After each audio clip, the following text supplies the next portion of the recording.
All right, welcome guys. This is the Sidequest League playoffs round 1.5. This is Baker's second match, but HPT's first. So we're going to call this round 1.5.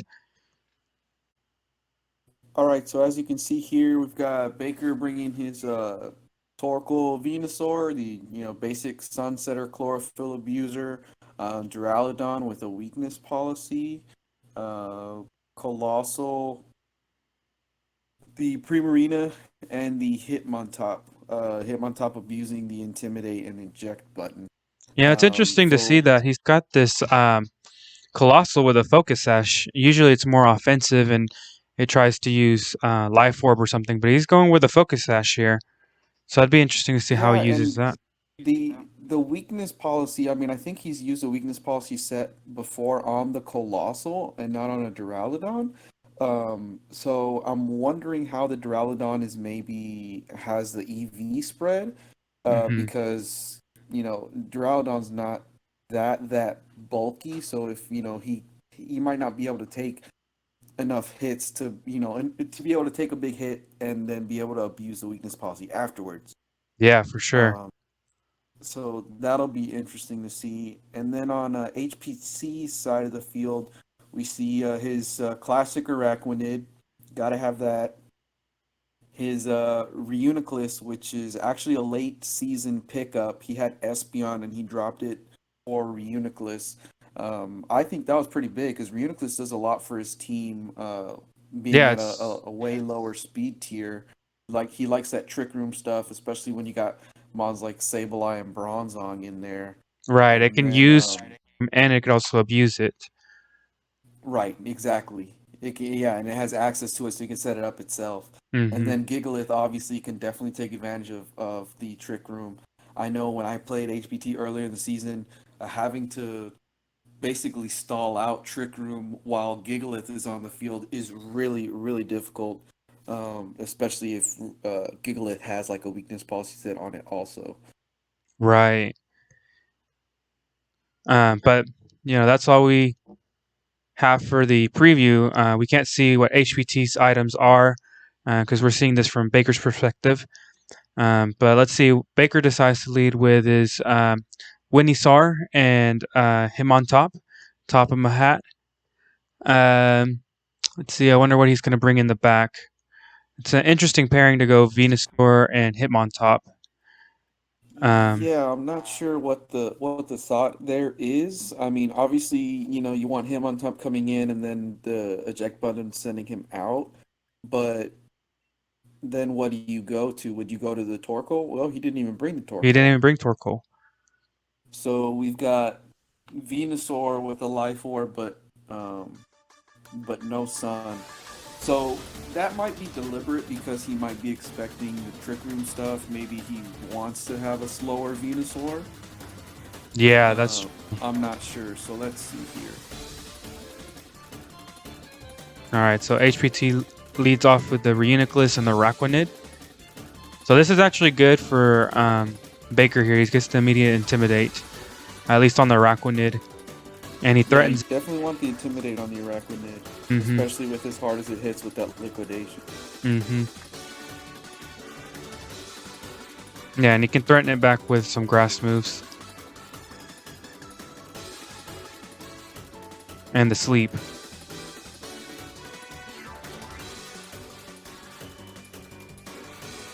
I'm interested to see how this pairing for HPT works, the Uniclus and okay, so he goes for a Protect, probably predicting the Sleep Powder, honestly. Oh, Mm-hmm. double Protect. Double protect.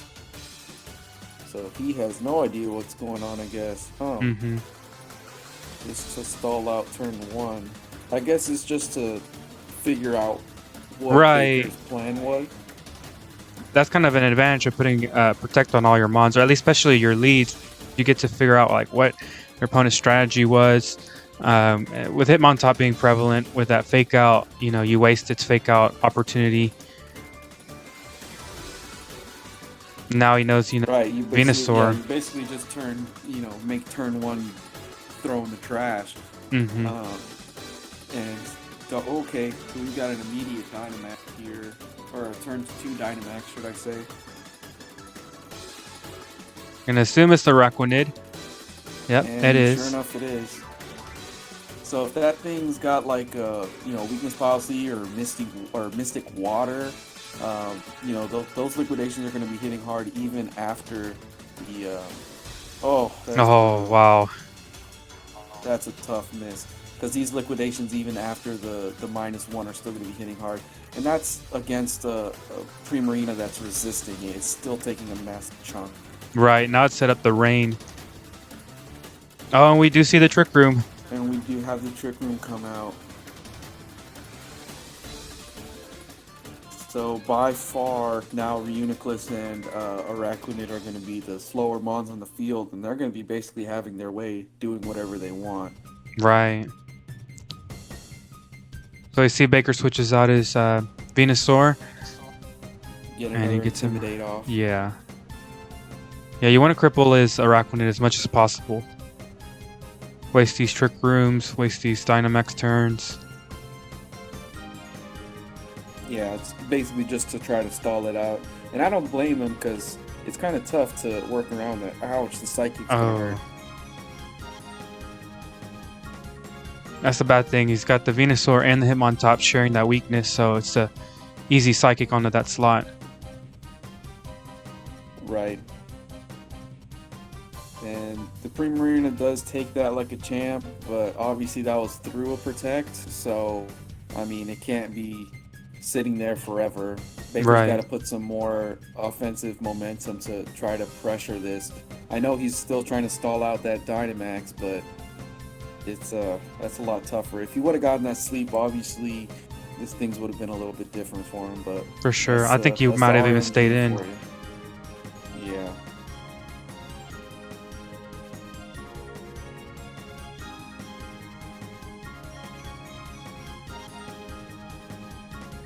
But now Reuniclus can basically just keep firing off Psychics. There's really no reason for it to click anything else. Mm-hmm.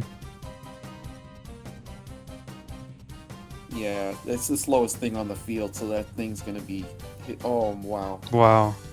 Crit. Oh, I'm pretty sure that crit mattered. I mean, unless the Reuniclus is like, I don't know, Life Orb, Magic Guard or something. And there goes the Primarina. Man. So if you're Baker here, you gotta just accept the L here. Maybe do another turn to figure some more stuff out, because you really didn't get much information out of that team. You would think that the Reuniclus's Life Orb is doing some pretty big damage. He prioritized the Raquanid, which, a lot of us, that's what we want to do. But, there's another Mon on the field too, and it's really smart of HPT to bring two Mons paired together to not only abuse the Trick Room, but to also be threatening. Right, I think I agree with you there. You don't want to give up too much information on your Duraludon. It doesn't look like you're going to be able to, 1v4 it here. And you don't want to give up too much info going into game 2. So it does look like HBT's got this one. So it'll be interesting to see how Baker goes forward here. We do see the Dynamax here. See if it's maybe a G-Max or just a regular D-Max. The regular Dynamax Duraludon. Yeah, that G-Max has that depletion, which just reduces some PP, but it isn't really worth over. I think it's over the Steel move or the Dragon move, either or. Dragon move. Yeah, you'd rather prefer those boosts. Yeah. Or the minus attack. Oh, yeah, man. Drops. Oh. And even through the D-Max, it doesn't matter. The Focus Blast connects. Even the low accuracy Focus Blast, I mean, that missing might have helped out Baker a little bit. But yeah, I mean, that still would have been tough for this thing to pull off. And you saw the power of that Araquanid, even being at -2, it was still shredding through Primarina, even though that Mon was resisting those water moves. Right. I'd have to say it's definitely Mystic Water and then Life Orb for those two items, if I had to guess. So that bit, if I do agree with you there with Reuniclus most likely being Life Orb, and if it is, that means that it's not Overcoat. That means it's probably going to be the Magikarp. So if it's Magikarp. not Overcoat, that also means that that Baker can opt for trying to fall that asleep, Mm-hmm. trying to get a turn one sleep on the Reuniclus. That way he doesn't have to worry about battling through the Trick Room. Right. Obviously, he has other Trick Room setters in Sableye and Bronzong. But it'll be interesting to see here how Baker responds to Yeah. that convincing win by HPT. Right. 4-0 in the first round. I mean, if you're Baker, you got to be thinking, man, how do I come back? And you saw him, he picked his mons really quickly, so he must have a backup plan, like just ready to go. And it should be said that these are elimination games. You lose the second game and you're out of the playoffs. So for Baker, this could be the last game. So he's got to put everything on the line and get things going here in game 2. Right. Okay, so we do see the intimidating Hitmontop come out again. This time paired with Duraludon. It looks like HPT is going to stick with his original plan. I mean, honestly, there was nothing in that first match that shows him that he really needs to change anything up. So, looks like that's a good idea. Right. I think that's one thing I learned this season is that when you're up 1-0 in your match, don't change things up too much, because that could backfire in game 2. You want to keep the same momentum, see how they counter you, and then adjust on game 3. Yeah, I think when especially after you have a convincing win. If you have a Right. really strong 4-0 win, it might be best to stick to your guns. If there was maybe something you could have done better that you just squeaked by a victory, then okay, maybe try to change something up. But I do think, let's see if we get the Arachnid here again or what's going on. We actually get the Reuniclus. Yeah, that's actually really interesting. We got the So that same means leads, we're but not going to be getting a Trick Room. right, and it's a different, strategy here because we didn't see the double protect. But we do see Baker is going after Reuniclus. He saw how much of a threat it was game 1. So the Spadef drops are really good for Duraludon. Obviously, the Duraludon thrives on getting those special attack hits, especially with the set that Baker has on it. I'm just not sure what the Reuniclus here does for HPT. Right. Did you notice Had that? a pretty obvious role before with Trick Room. Did you notice that Arachnid used Scald? That's right. So he has Scald and he's not running Liquidation. Or maybe he does have Liquidation, but why would he be running Scald? Does he want to have the burn? Is it that important to him? Maybe he wanted an option outside of the there's double really no intimidate. big physical hitters. Mm-hmm. That that is real interesting. I didn't really put much thought into that, but wow, yeah.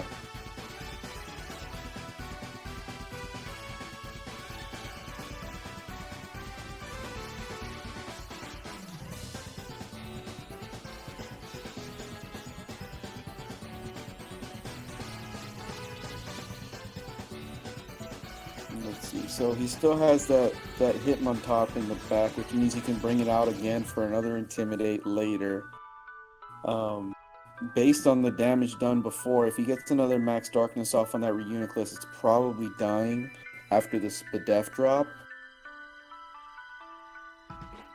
So it'll be interesting to see how he comes back here.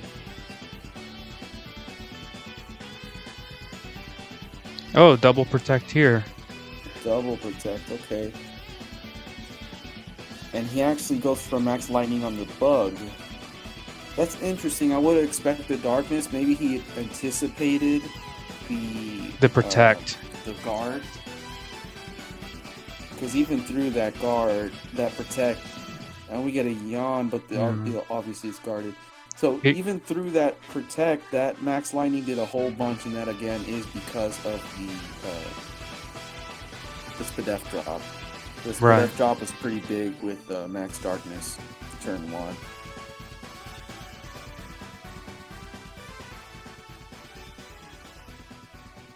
All right, and we see HPT's opting to end his Dynamax turn early in favor of that Rillaboom.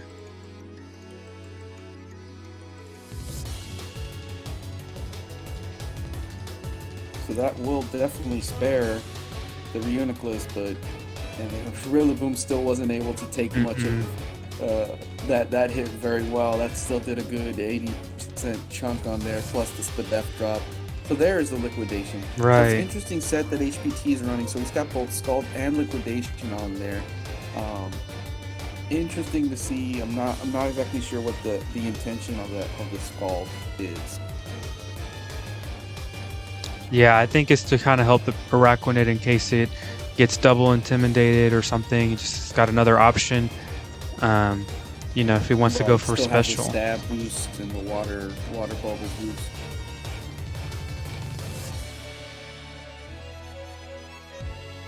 But that Duraludon is not messing around. I think it was good for Baker to lead with it this time.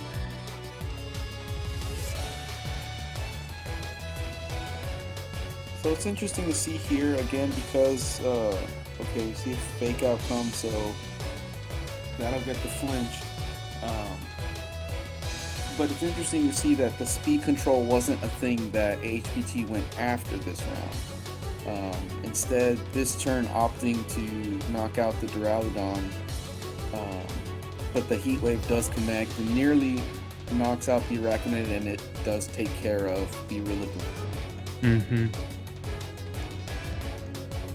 And that's one good thing about Baker's team is he's got a lot of speed control where, like, if he wants to opt to go fast, he's got the Torkoal pairing with a Venusaur.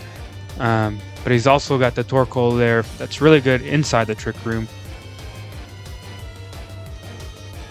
And now both teams have already used their D-Max.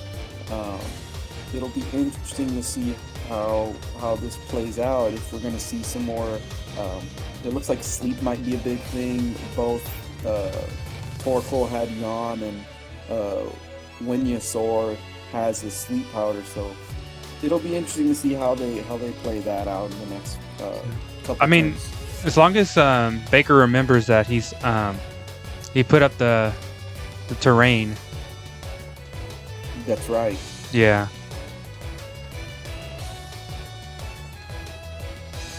It's always a hard thing to remember is the terrain.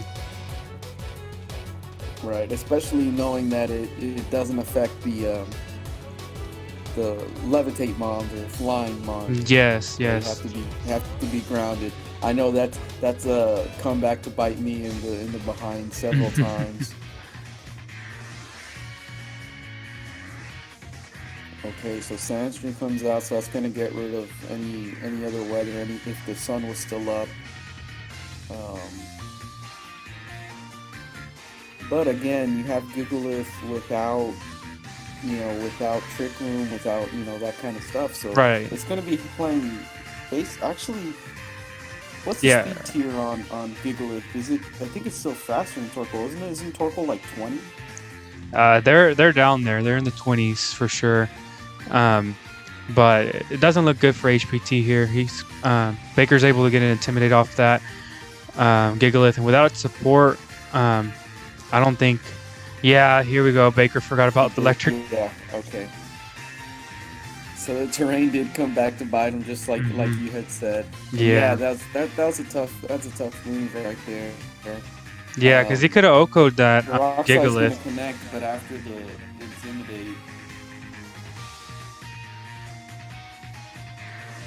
Wow, so Araquanid actually goes down to its own stand, Mm-hmm. which is brutal because you can definitely use another turn of the Araquanid out, especially since Torkoal's the one in the back.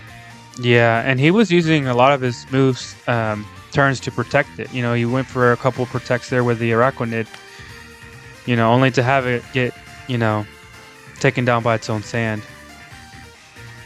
And Torkoal here in the back is really good because now you reset that weather. You get rid of that the sand stream, so you don't have to worry about that Spadef boost and the chip damage and all that kind of stuff.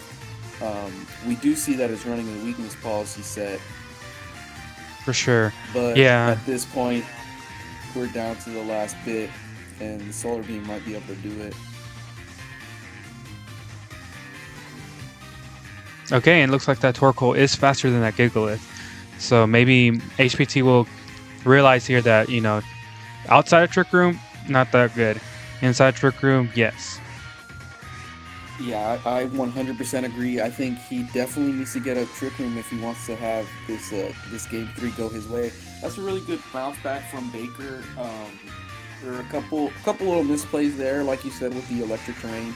Um, but I think overall he played it really well. I think a lot of that had to do with the fact that HBT didn't set up Trick Room, like you said. Um, so when he's playing outside of the Trick Room, I think, like you said, it kind of goes in his favor. Mm-hmm.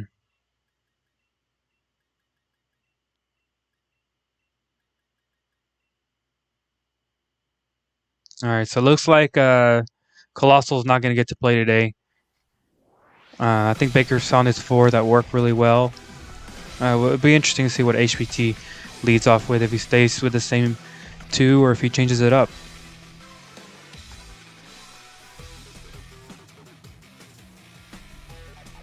Okay, and in game 3 we see the same pairing. So we are going to get that turn 1 Intimidate again, uh, helping to weaken the Araquanid. I think that HPT's best bet again is to not Dynamax through Uniclus. I think that really put him in a bad position. Just try to survive and take advantage of the Trick Room.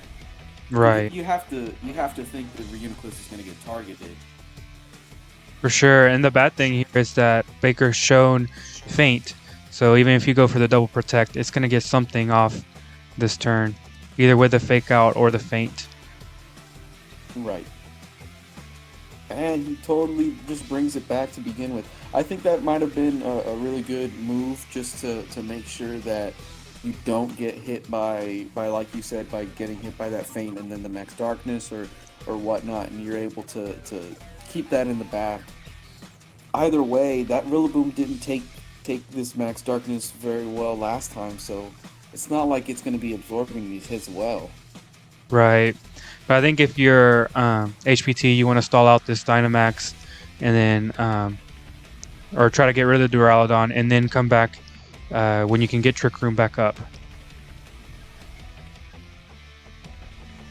Because we see what HPT can do inside a Trick Room. Right.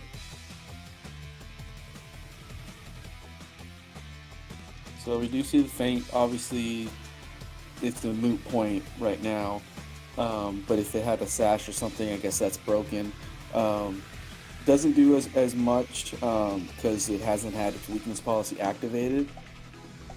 But it'll be interesting to see. I think like it's probably, I'm guessing, an AV set on the Rillaboom.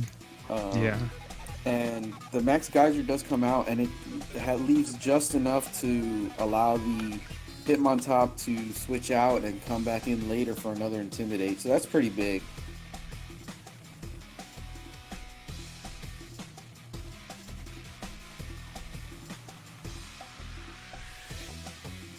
And then that Torkoal gets to reset the weather. Yep, it's definitely gonna weaken whatever the Max Geyser decides to target, or if he goes to something else. I don't anticipate it going with anything else, but you never know. Maybe a Max Flutterby might be, or Max Flutterby, whatever, might be able to help lower that special attack of the Duraludon, which proved to be doing pretty big chunks. Right. And that was one thing I didn't notice on that first game, or second game, sorry, is that they procced the weakness policy. So that weakness policy did come in big for Baker there. So we do have another Intimidate coming out. That was big, that it was able to survive that first one. Max Wormwind. That's going to be big also because that's going to reduce the attack again, is it not?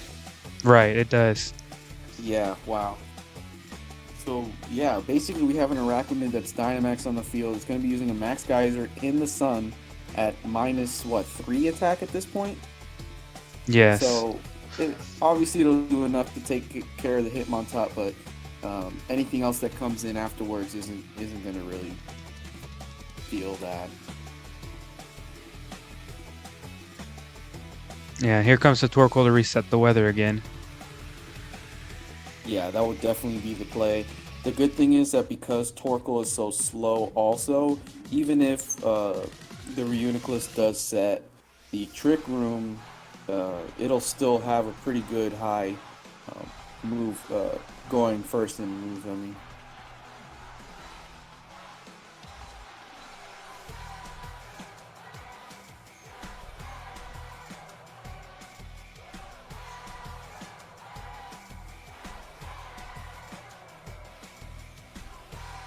and I do believe this is the last Dynamax turn also.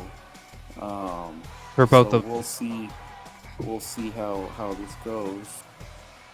We'll see how they can try to take advantage of it.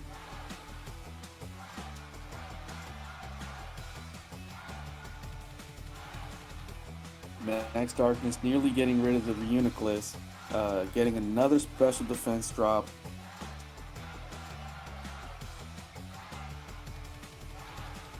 Got the Pasho Berry on him. I think that's one thing that HPT didn't see during game 1 and 2.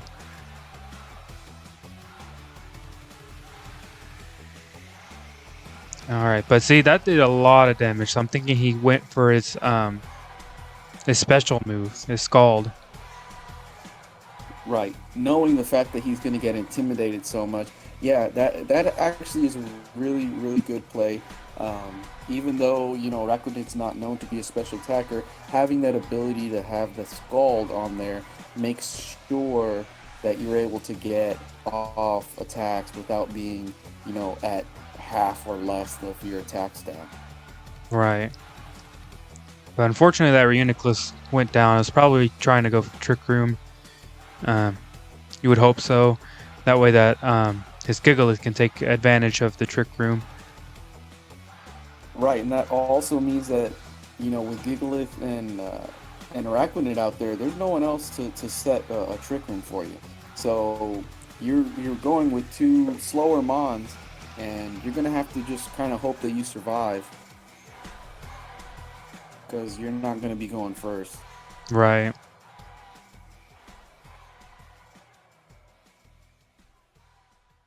But we did see that the weakness policy was the set that the Gigalith was running, so there might be a little bit of a hesitation to try to go for it unless you're trying to all out attack it at once. So the Flash Cannon does do a good chunk, but it is going to activate that weakness policy. So we'll see how the Gigalith and Araquanid respond. Yeah, I think if you're HPT here, you just start spamming Scald with that Araquanid. Oh, and we do get a miss on that Rock Slide. Oh, man, that move, that's 90% accurate, but it feels like less than 70. Yes, but that flinch feels like it's 100. But we don't get any flinches on this one. So it does look like the burn is going to take Duraludon down. But it still has the ability to get one last move off before it goes down to burn. So he's actually returning it. Gonna save that in the back. Oh, but you know what? Resetting the weather is actually pretty good here. You weaken those water moves, and the Gigalith doesn't get that special defense boost from the sand. So we do see another protect, and yeah, you're right. That means you're not going to be hitting that Leaf Storm is not going to totally destroy you. It looks like HPT is a little bit on his heels at this point, because I mean, you've got an Araquanid that all it can do is spam Scald, which isn't going to be hitting that hard. And then you have your Gigalith that is, like you said, it's not in the sand anymore, so it can't really be taking the hits that it could before. And it's super slow, so it's the priority is not there. Right. I think at this point, I mean, if you were HPT, I understand why you go for a double protect there, hoping last another turn, but at the same time, you're not going to have that many turns left. You're just kind of a sitting duck at this point. Yeah, wow. So it's interesting that we do see a hard Trick Room in the first game, and then in the second game, or the second and third games, we didn't see it at all. Right. And I think that's where HPT definitely could have, definitely exploited that. His team all season has been heavy Trick Room. Bronzong, Sableye, now with the Reuniclus, having the Gigalith there, the Araquanid, even with it, not being super slow, but slow enough that it can take advantage of the speed control of the Trick Room. So it looks at this point, yeah, he's kind of just trying to wait out the sun, maybe get that burn kill, but it's not looking too great. But we do have the Venusaur is at -2. Oh, that's right. Yeah, so, it's unfortunate with the Leaf Storm. So now with it being 1v1, that Protect was actually really good because it's not 2v1 anymore. And this 1v1 is pretty, it's you got a -2 Venusaur and an Araquanid that can basically only click Scald in the sun. In the sun. I think if you're HPT, you're kind of hoping for a Scald. Oh, you get a Sleep Powder. Oh, that's rough. This time the Sleep Powder connects, and you get a Lum or Chesto? A Lum. Lum. That's a smart move. But see, that Scald's not doing anything. You're talking about a low a mon that's made to be an attacker, has several intimidates on it, and the Wormwind, and we get a second Sleep Powder. Oh my gosh. He wants to make sure he's able to win this at that -2 because the Earth Power is not going to be doing that much. The Leaf Storm is just going to lower your special attack more. So it's basically between the Sludge Bomb and the Earth Power. Obviously, Sludge Bomb's going to give you the stab bonus. Oh wow, we get a first turn wake. And he gets woken up. And yeah, that Scald is doing damage. Nice. And the burn. So it'll be interesting to see how many turns of the sun are left, because once that's gone, that's going to be doing a little bit more damage. Protect, yeah, just trying to stall out the sun at this point. Man, this is actually really tough. That being able to use that Protect and get rid of the Duraludon to burn was actually huge.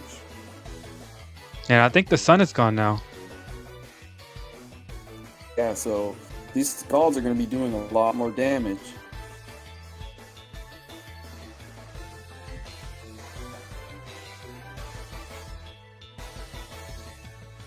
Yeah, that looks like... Get the Scald plus the burn. So he really needs to knock it out right now with this Sludge Bomb. I think based on the damage it did last turn. Right, I think HPT needed 2 more turns.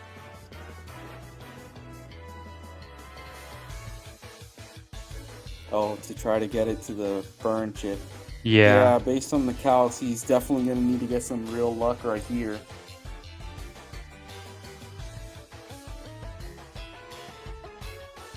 Yep, the double protect fails. Yep. Yeah, I think he needed there it is. Wow. Yeah, he needed like 2 or 3 really protects. Convincing win in game 1 from HPT. Baker takes the set. Games 2 and 3. That was a really good, fun matchup. Again, it kind of goes back to I wonder why HPT kind of hesitated on the Trick Room, but otherwise, that was a fun matchup. I definitely didn't expect Baker to pull that one out after the way game 1 went.